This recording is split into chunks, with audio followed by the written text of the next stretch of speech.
السلام علیکم دوستانو شیردل تخنیکی معلوماتي چینل ته ښه راغلاست. الله تعالی دې وکړي چې د صحت او عافیت جامه پتن ولرئ.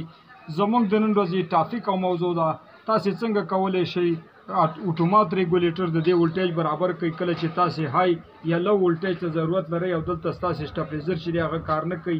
نو دې کې دوستانو دوه ریلۍ لګېدلي، یو ته وایي د اے سی ریلۍ چې دا لاندې ده او دا وړه چې ده دا د ډی سی ده. په دې معنی اپ او آن چې دی دا اے سی ریلۍ کوي. راځو کله چې تاسې د دې ولټیج ګورئ نو دا انتخاب سوچ چې دی د دې چې دی سلیکټر چې دی دا به په آخري دغه کې ورته وایي او دا به آن کوي.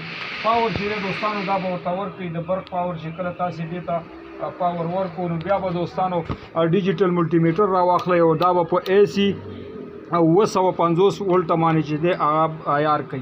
د دې نه وروسته دوستانو بیا به په ساکټ کې دوه پروزه مثبت او منفي ورکوي. ګوره دلته موږ ته ولټیج شو کېږي 193 په سکرین باندې شو کېږي. بیا به د انتخاب سیټ چې دی دوستانو دا به ورو اړوئ څو ولټیج چې تاسې ضرورت لرئ. دلته تاسې ګورئ دوستانو چې دلته ولټیج چې دی زه دلته دا کموم زیاتوم، دلته ولټیج کمیږي زیاتیږي خو اپ او آن نه کوي. چې کله دوستانو دی اپ او آن نه کوي یا دا اتومات دغه چې دی ریلۍ خرابه ده یا دوستانو چې دی د دې جس صحیح نه دی شوی. نو زه غواړم د دې جس اوس ګورم او د دې چې کومه دی دا زه چې کومه نو دلته راځو دا چې کله زه چې کومه د ټک یې وکړو اپ او آن یې وکړو نو صحیح د ریلۍ ګوره دې ټک وکړو دوستانو زموږ ریلۍ صحیح د اپ او آن کوي. دلته چې دی دا پروف چې دی زه دلته تاسو ته ښیم چې دلته اوس موږ په څو باندې جس عیارولی شو. ګورئ دوستانو دلته 230 ولټ دی.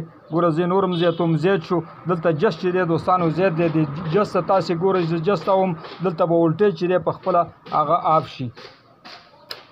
دلته ولټیج اپ شو نو موږ چې څومره ضرورت لرو څومره دغه ته دا چې ښي طرف ته تاووئ د دې جس زیاتیږي ولټیج د اندازې چې دی زیاتیږي او چې دې خوا جس تاووئ چپ طرف ته نو دا چې دی دا اپ کېږي لکه پورته آن کېږي. څو ولټیج باندې تاسې غواړئ دا عیار کوي نو دا جس چې دی دوستانو دلته وګورئ دلته چې دی دلته ولټیج چې دی برابر شو. نو د دې نه وروسته چې موږ غواړو چې قطع کړو نو بیا به ریګولیټر دا سلیکټر چې دی دا به تاوو.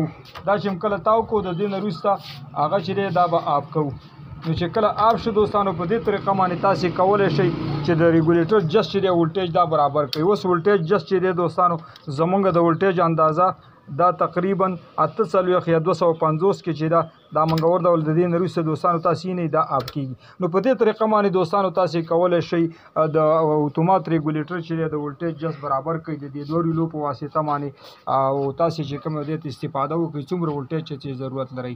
زموږ د نن ورځې ټاپک او موضوع همدومره وه. د توجه نه مو یو نړۍ مننه. السلام علیکم.